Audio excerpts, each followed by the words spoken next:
السلام عليكم ورحمة الله وبركاته.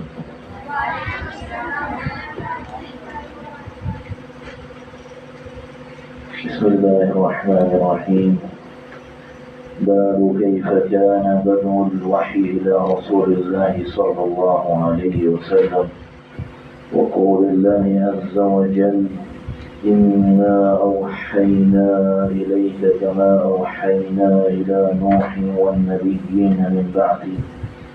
حدثنا الحميدي عبد الله بن الزبير قال حدثنا سفيان قال حدثنا يحيى بن سعيد الأنصاري قال أخبرني محمد بن إبراهيم التامي أنه سمع علقمة بن وقاص الليثي يقول: سمعت عمر بن الخطاب رضي الله تعالى عنه على المنبر يقول: سمعت رسول الله صلى الله عليه وسلم يقول: إنما الأعمال بالنيات وإنما لامرئ ما نوى، فمن كانت هجرته إلى دنيا يصيبها أو إلى امرأة ينكحها فهجرته إلى ما هاجر إليه.